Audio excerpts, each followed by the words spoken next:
Welcome to Love Bites. Love Bites. Love Bites. Love Bites. By Dr. Tara, your destination for sexual wellness and mindful relationship advice. Hope you're having an orgasmic day.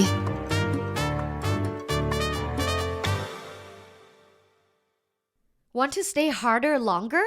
Developed by experts, Eddy by Giddy is a wearable device designed to help men treat erectile dysfunction. Eddy gently grips around the base of the penis and optimizes blood flow, keeping you harder longer. Keep it up so you can nut. And get Eddy today by clicking the link in this episode description or by going to eddybygiddy.com. That's EDDIE by Giddy.com. Listeners of Love Bites can also save $25 on Eddy by using promo code LUVBITS25. That's Love Bites 25. According to Medical News Today, sex surrogates or surrogate partner therapy can help patients in dealing with sexual anxiety, sexual dysfunction, trauma, and the list of benefits is long. We're talking to a pro today to clarify misconceptions and to better understand this often misunderstood type of therapy. Hello, my loves. It's Dr. Tara, your favorite sex and relationship expert here at Love Bites, the podcast for sexual wellness and exploration. Today with us, we have the fabulous Dr. Laurie Bennett-Cook, who is a clinical sexologist specializing in non-monogamy, kink, and sex work. A former sex worker herself, she and her partner have been practicing non-monogamy in one form or another for the entirety of their 20 years. Relationship. She works with clients all over the world and resides in Palm Springs, California. Hi, Dr. Laurie. Hello. Thank you so much for having me. Thank you for coming on this show. I'm so excited to talk to you. Your journey is fascinating, from a sex worker, surrogate partner, to clinical sexologist. I'm intrigued. Please tell us more. What got you into sex work? So sex work, my partner and I were, like I said, have already been non-monogamous for quite some time. I don't consider myself much of a risk taker, believe it or not. Whoa. Some people would disagree considering sex work, but we ride Harleys. We were at convention for Harleys, and there was a booth there for a brothel. And one of the women working the booth, we struck up a conversation. I was curious about all things sexuality. And she said, "You should come work for us." And I went, "Yeah, I'm not some 22-year-old type body, platinum blonde, not happening." And she said, "No, you'd fit right in with our businessmen. You should think about it." She gave me her card. A year passed. I was curious. I was in law school at the time. And we went to the rally again the following year, ran into her again. And first thing she said was, "You never called. So let's go have an interview." An interview to be a sex worker? This is a thing. So we did. We left there with knowing that I had an offer to come work for them for a couple of weeks. And if it was a fit for both of us, then I would consider working more. And when I left, I thought, I'm just going to go for 2 weeks just for my own exploration. It'll be fun. I can explore my own sexuality in a safe environment because there's security. There's, people looking out for me. Prior to my marriage to my current husband and stuff, I had been married before. I was raised a very good little Mormon girl. It had only ever been with my first husband. So I really didn't have a lot of sexual experience. To that point, you have just had sex with your ex-husband. Yes. Yeah. Wow. Okay. So after your first husband, you're like, fuck it. I'm going to go explore and it's safe. It is a much safer environment if you think about it. Then you started. Like, what was that like? It was really, really eye-opening for me. I went into it with my own preconceived notions, of course. Right. All the things, the women are all going to be catty. Right. The men that come through there that are clients are going to be terrible and degrading of us. And everybody's a man, just all these things. Right. And I could not have been farther from the truth. I found the women that I worked with to be very sisterly and supportive and wanting each other to succeed. If a client came in and it wasn't somebody that was going to do well with me, then I would be happy to say, oh, come over here and meet this person. And the jealousy wasn't there I was expecting. The clients were very respectful, clean, very kind. Wow. Treated me better than most people I had ever been on a date with, which completely changed my perception of dating and my standards. Yeah. Wow. There is a huge misconception then. Mm-hmm.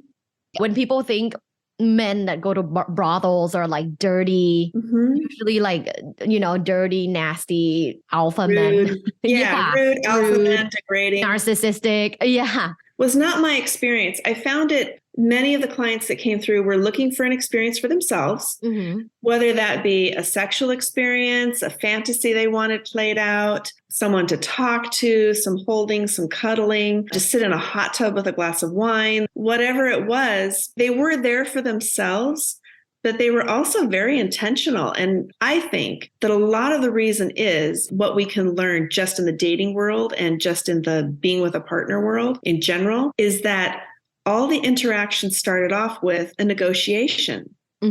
Everything was very honest. What are you looking for today? What would you like to see happen? And deciding if, yes, I'd like to do that, or no, I wouldn't, or I'd like to do this part, but not that part. I'm not comfortable. And it was so straightforward. And then, of course, refreshing, right? Very refreshing. And then, it's transactional, but even in our relationships with people on a daily that we're dating, if we could talk that boldly about what it is that we're seeking and looking for, I think we'd have a lot more success. Oh, 100%. The issue, the epidemic that we're having isn't necessarily sex or relationship. It's communication. A lot of people suck. Yeah. A lot of people suck at communication, and they think that the communication is enough to just put out, I'm saying what I want and what I need. And that's one part of it, but we need to say what we want and what we need in a way that it will land on the person who we want to hear it so that they will hear it. Exactly. Because if we're not speaking the same language, we can be saying what we want all day long, but if it's not in a way that they can't hear it, it's not going to go anywhere. True. Effective communication is key. Exactly. Not insulting communication, not you did this and you never. Oh, that has never worked on anybody. No. I have a personal question. When you worked as a sex worker, did you ever orgasm? Oh, all the time. All the time. Yeah. Yeah. It's interesting because people think like, oh, sex workers, they just hate their job or they don't have any fun. But most of us in any field that we work in, we're not going to stick with it if we don't enjoy it on some level anyway. So why is it not okay to think that a sex worker wouldn't enjoy herself too? And I love it. You're with, they want you to be enjoying themselves. They want an authentic experience. They know it's transactional, but they still want an authentic experience. That's cool. I've never thought of it like that. I kind of thought like, when you're a sex worker, you kind of just give, you don't receive. But that's such a cool thing to know. Okay, so you were in this journey. And then when did you switch over to sex surrogate? I was a sex worker for about a year. And then I had taken a sabbatical from law school at that time. And then I left and I was going to go back to law school. And I did for a little bit. But having that experience, it was just kind of like, okay, I need to stay in this field somehow. What can I do? So I started researching ways to work in sexuality that were, the word legitimate, it's the wrong word because sex work is very legitimate, but respected, I guess, some way that it could actually, you could advertise and be like, here I am, what am I doing? And accepted occupation. Right. As accepted as anything sexual can be, you know? And I specifically wanted to work with a clientele that I saw come through the brothel, which were older virgins, people with disabilities, people looking to learn how to be sexual with another person, but wanting more coaching, hands-on, et cetera, like that. So I came across surrogacy and that felt like a really good fit. And I've done that for a number of years and have really, really enjoyed that work as well. In sex surrogacy, you work with a sex therapist. It's like a triad model, right? Where you're like the hands-on therapist and there's like a kind of a talk therapist and then there's the patient or client. So with the clients, do you often find yourself working with them in ways that like end up like basically touching each other and having sex? Or is it typically just you touching them?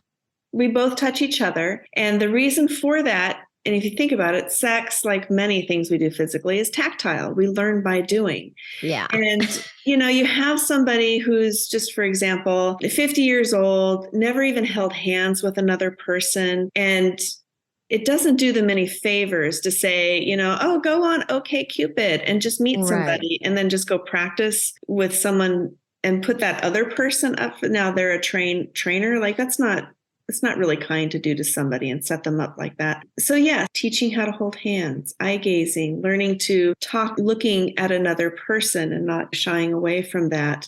Going out to a restaurant and learning how to go on a date with someone, cuddling, holding, spooning, caressing, touching a body that isn't your own, and receiving touch from someone that isn't yourself. It's all very, very powerful. It's very slow. It's very methodical. There's steps that go through. I would see a client ideally for like a couple hours on a Monday, and then call the therapist afterwards. This is what we worked on. This were their highs, their lows, challenges, etc. And they would see their therapist maybe Tuesday or Wednesday and be able to process and talk through what came up for them. It doesn't work well if the surrogate is also playing the role of the therapist. I mean, it's very therapeutic for the client, but it takes away the part of being a surrogate partner, someone who's actually a partner. If you're like holding that partner space and then you're like, okay, let me sit back and be your therapist now. And right. It's such different functions. Mm-hmm. When you're talking and you're going deep to perhaps like a certain moment of trauma and like embracing touch is so different modality. So I can see how when you're touching each other, it's best to just focus on that. Well, it's good to focus on that too. And even when they want to go deep, and sometimes they do, and they'll cry and they want to talk about it at that time. And that's fine. Also, what happens is those things are very powerful and they stick with them 4 days later. Yeah. And to have another person who is on your team and able to process that with you is very powerful and very supportive. Dr. Laurie, now you are a clinical sexologist. What are you currently working on, or are you chilling with your husband and having all the fun? A little of everything. So I love that.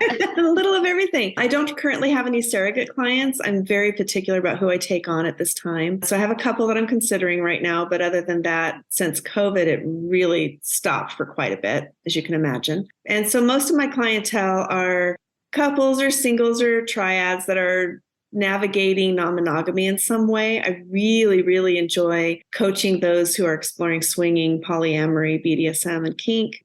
And then, living my life with my hubby here in Palm Springs, which is a very adult town. Love that. Adult town. There is a nudist resort, right? Or a couple? Yeah. There's several for men only. Mm-hmm. And there are 4 that I can think of that are for any gender that can go. And there's only one that I know of in town that is strictly nudist, that is no sexual activity. But the others would be nudist/lifestyle. So if you see the word lifestyle, is that keyword for other fun things may happen? Other fun sexual things may happen. Okay. Yes. But if it's like strictly nude, does that mean just like you can be naked, you can be comfortable in your bodies, but no sex? Right. Oh, wow. Yeah. That's something new I just learned. Yeah. And there's several nudist places all over Southern California that are strictly nude, but there's a few lifestyle places out here. Yeah. Which are nice because it's nice if you want to go lay in the sun and be naked, but also be invited to do fun things. Yes, exactly. Now, what's the demographics of the lifestyle resorts? Is it like all over the place from people in their 20s, 30s, 40s, 50s, or is it older folks? Primarily, I would say probably 40s and up. Okay. Every now and then you find somebody that's younger, but 40s and up and more 50s and 60s. Okay. And, there's a couple reasons that I've found for that. Probably the top 2 that I found for that are, I'm older. You know what? I'm not looking for anybody else's permission. This is something I've always wanted to do. I'm doing it. Yeah.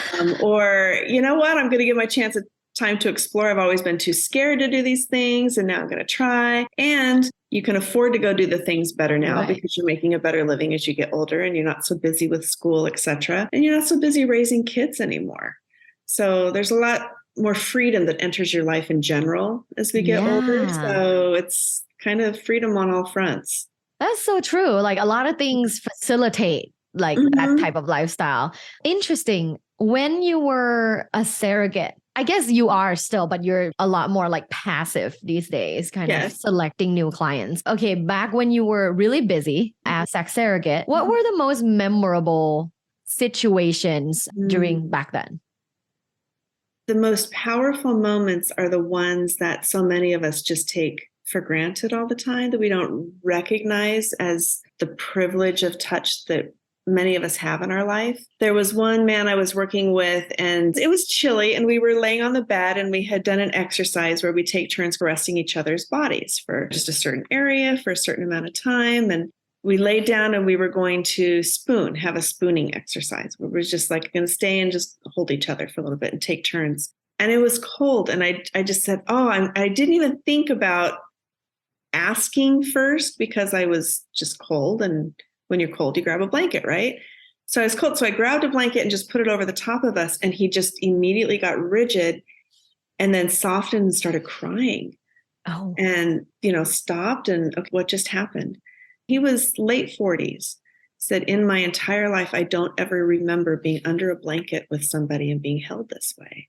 Oh. And the comfort that just came with that, with the added with the blanket, is something that, you wouldn't think that would be so powerful. We don't realize how much we just go through our days with these little bitty things, how much these simple things are incredibly powerful. Human touch. Mm-hmm.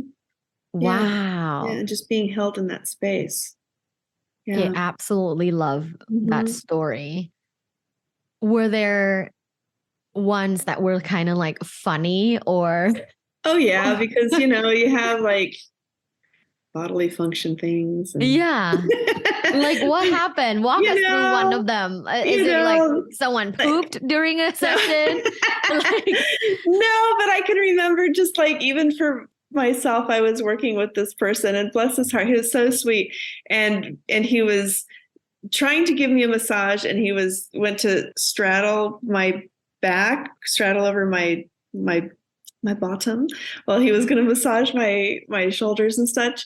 And he had terrible gas, and he was so embarrassed. And I'm like, okay, how do I address this? What do I do? And it was just like filling up the room, and he wasn't saying anything. So finally I just, okay, stop. So what's going on here? It was a whole conversation about, all right, if you're going to be intimate, what to eat before, what not. What did he eat before? So he was farting while giving you a sexual massage? Oh, completely all over the place. It was just like, okay, this has to stop. What's happening?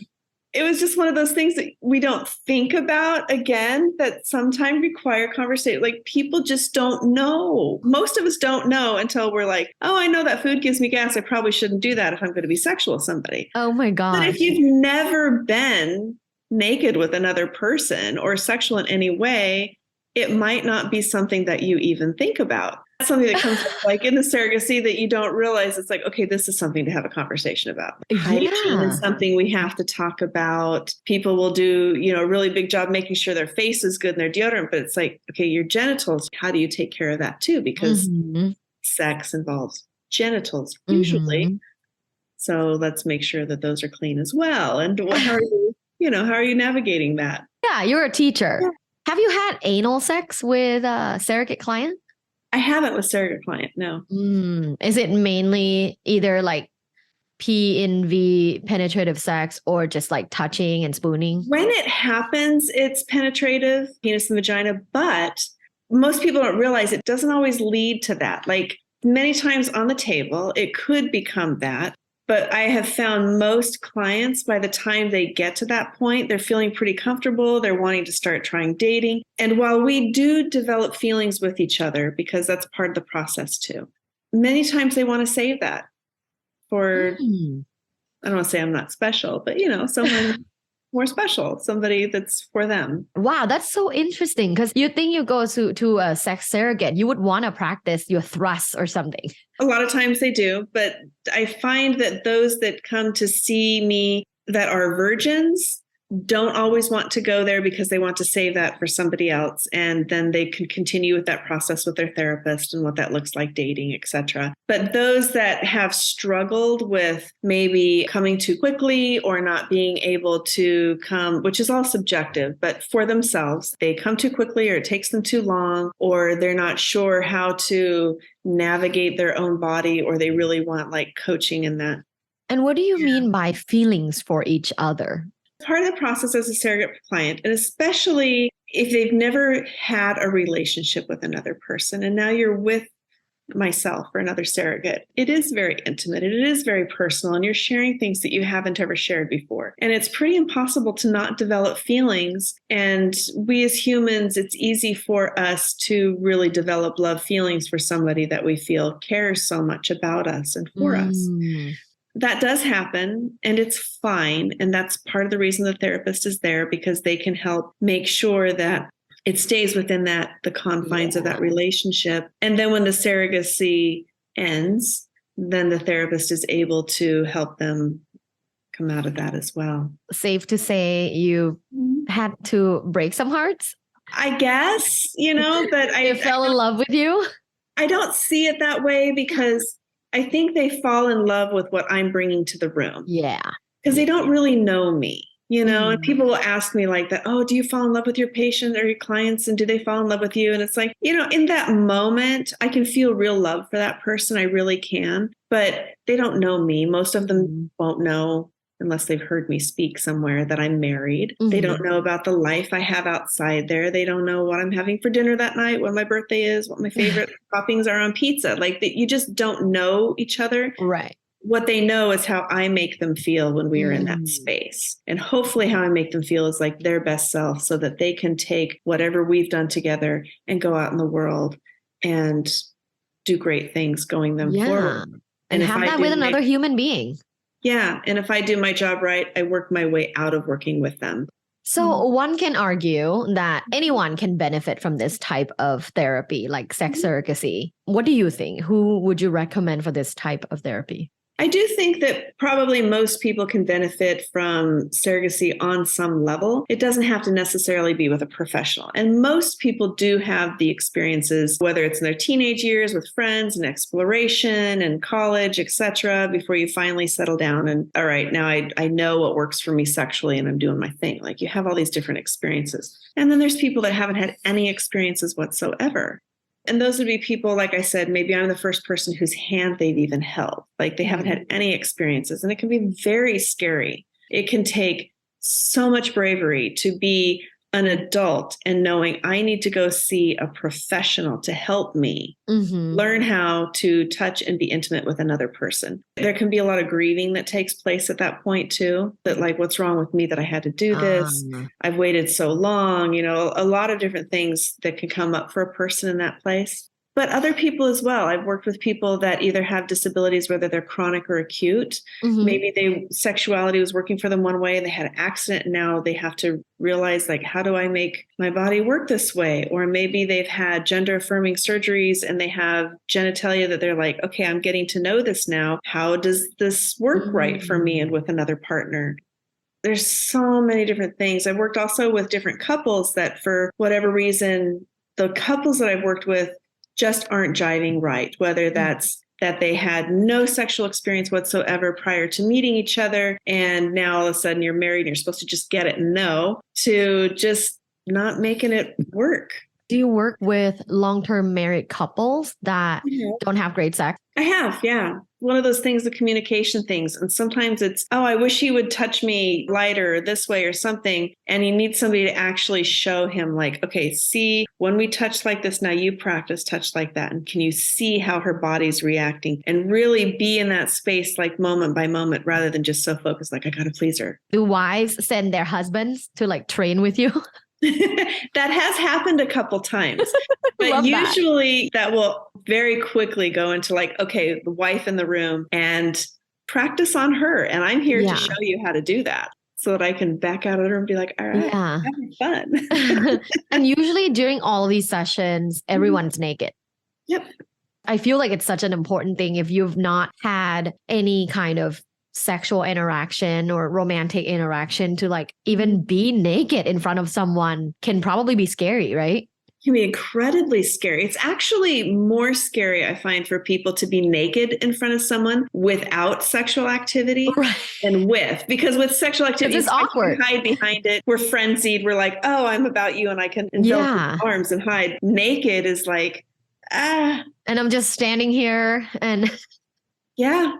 what are your top 3 advice for people dealing with sexual difficulties? The first one that comes to mind would be don't be afraid to explore. Like we have so much at our fingertips right now. We have the internet, we have books, we have videos, we have porn, we have people like yourself, your podcast, like different things. There's so many ways to get information that start exploring. If something's piquing your interest, like check out what that is for any of those venues. Seek a sex positive sex therapist if you can. You don't want to just go like, I'm just going to see a therapist, because most therapists do not have training in sexuality. It's just not part of the therapy, which is interesting, marriage and family, but they don't necessarily specialize in any kind of sexuality. And just see if you can find, if you find that you're talking to somebody and what you're interested in is sucking toes or something that is of no harm to any other human being, right? And it's consensual and it sounds exciting to you, and someone is making you feel bad about that, then find another therapist and talk to them. Oh my God. I have to tell you this story. Many years ago, I had a therapist who, like, I finally kind of came out as like, I want to be in an open relationship. Like, I want to fuck somebody else. And she was shaming me because she's traditional, and she was not like in an like, oh, that's terrible, you're terrible. But like, she would say, well, let's not go there. Yeah. He said something like that. Like, well, let's not go there. Let's explore different things you can do with your husband first. Like, I used to be married, and it was crazy because that's the first thing a therapist who's supposed to be on your side and help you explore different things that you feel. But immediately she said, let's not go there. Let's explore other things with your current person first. I'm like, I don't know if I like you anymore. Yeah. And rather than asking like, why is it that you're interested in this? Right. And it felt so dismissive. Like it felt like she just doesn't care about me, but care about what is quote unquote society looks at as relationship success, which is having one partner and a golden retriever, a couple of children, and white picket fence home. Yeah. And without that, you can't really be happy. No. Oh, wow. You want to open up your marriage? You're in a terrible place. Yeah. Which is so fascinating. I'm sorry that you went through that, because you should never be shamed for something that you're wanting to explore. Curious. Yeah, just curious. At the very least, like curiosity. I think people forget that as a client, you have hired us. Like, I'm under your employ. So if it's not working, tell me why. And and many therapists that I know don't have a problem referring you to somebody else that could do, maybe we've gone as far as we can go. Maybe we're just not the right fit, maybe for whatever reason. But most people get into the work of counseling on some level, whether it's counseling, coaching, therapy, medicine, anything, because you want to help other people succeed.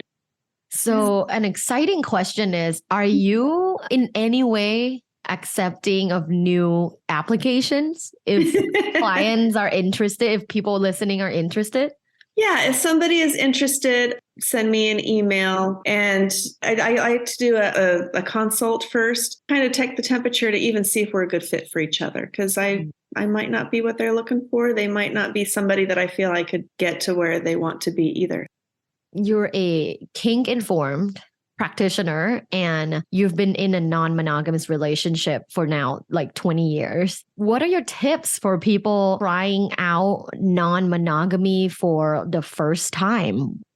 I would say take it a little bit slow, because so often, whether it be exploring kink or exploring non-monogamy, first thing they do is like, I'm curious about being a swinger. So instead of like reading a little bit, talking with a coach or a counselor or sexologist or somebody about it, they're like, we're going to do this. And so they just go online, make a profile, show up at a party, and do whatever they're doing, or they go to a club and they find themselves in the middle of an orgy. And then all of a sudden, all the things like, I didn't expect this. I didn't expect that. And what about this? Or they're just like, I'm going to a dungeon and I'm going to let this person do what they're going to do on me. And they had a bad experience because they weren't prepared. They weren't prepared. And it's so overwhelming. Like, you don't learn to swim just throwing somebody in the deep end. Again, we have so many opportunities for literature, videos. You could go to a club and just watch. And just see, and then leave with your partner and go, so what did you think about that? What came up for you? What did you like? What didn't you like? What seemed scary? Same with non-monogamy and swinging and polyamory. Too often polyamory, I just met somebody, I think I'm in love with them, but I want to be in love with you too, so now I'm polyamorous. And then that leaves their other partner going like, wait, what? What does that mean for me? Well, you have to accept me because I'm polyamorous. Well, that's not how it's ethically done. Or swinging too. If we're just going to go to a party and just swap and not even talk about comes up for us. How should someone start that conversation? The second one that you were talking about, the polyamory. If let's say you come home and you're like, I think I fell in love with someone else and maybe I am, maybe I'm not like polyamorous, but I kind of want to try. How do you recommend this person come out to their partner? That's really hard because our feelings are very strong and very real and very valid. And the feelings that you have for this other person may truly be that, yes, you are in love with them and you still love your current partner and you want to do that. If at all possible, it's not that you're going to dispose the second person, but to be able to say like, okay, hold on, this is something I want to see where it goes. You know, just pause for a second. So I can check the temperature here. We can see a therapist, see if this is even something that we can navigate together so that I can maintain both relationships. Because it's not fair to you if you're in love with two different people to be like, I have to make a choice. But it's also not fair to the new partner to be like, oh, well, you know, it's dependent on this other person over here. And it's not fair to your current partner at all to be like, this is what I'm feeling. You either have to go along with it or not. We don't have to rush into things. And I think too often people are like, I have to rush and I have to do all the things because the feelings are so strong. And it's okay to be like, okay, catch your breath, pause. Let's really see if this is even something that the current relationship can weather, can go through. Is the interest in this person over here because you haven't been maintaining and taking care of your current relationship and you're looking for an escape, which happens?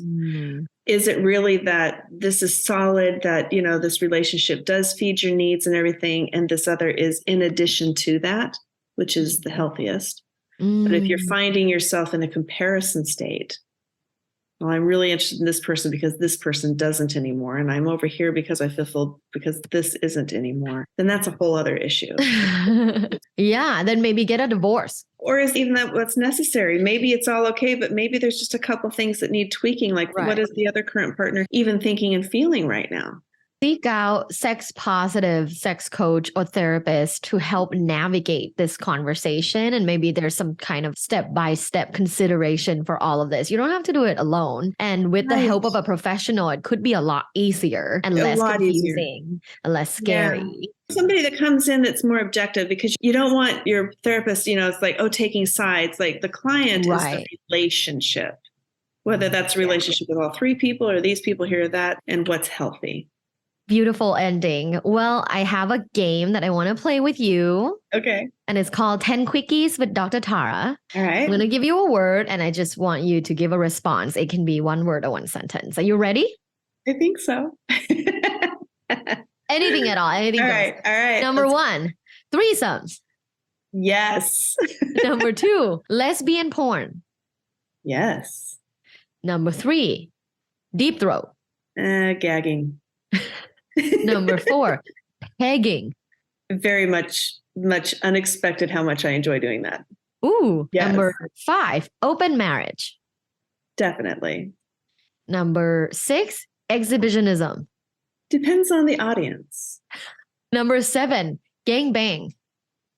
One of my favorite things. Yeah. Woo, sexy. And number eight, sounding. Never done it. Curious. It sounds scary to me. I've never done it either. Yeah, it's like putting a rod inside the penis hole. And a lot of people enjoy it. And definitely like no judgment. It just sounds like it would hurt. It sounds very painful. I knew a guy once that would do that with pipe cleaners, which it sounds incredibly painful to me. Yeah, Yeah. I don't have a penis. I can't imagine wanting it for myself, but for those who do, I'm curious in how it feels. Yeah. Yeah. Number 9, aftercare. Very, very appreciated and very underrated. And last but not least, number 10, cuckolding. Fascinating and much more common than I think people realize. Really? Yeah. This is based on observation? Based on a lot of observation in couples that I've worked with. That's one, again, to go into that people assume that it has to involve all this humiliation and everything. It's a huge spectrum. Yeah, I feel like I should have a whole episode just about that. You totally should. Well, again, thank you so much for being my guest today. It was a lot of fun. Thank you so much. Of course. And lovelies, my Love Bite fam, if you're interested in Dr. Laurie's work, all of her links will be in the show notes. And per usual, have an orgasmic day. I'm all about being sexual and in the moment. This is why I orgasmically recommend the Pulse Warming System. Pulse dispenses warm lube with just a swipe of your hand so you can get right back to action, which my partner and I really love. So toss that sticky lube bottle and get the Pulse Warming System today. Check out the link and discount code in this episode's description and have an orgasmic play. Thanks for listening. This was Love Bites. Love Bites. By Dr. Tara. Follow Dr. Tara on social media at lovebites.co. Have an orgasmic day.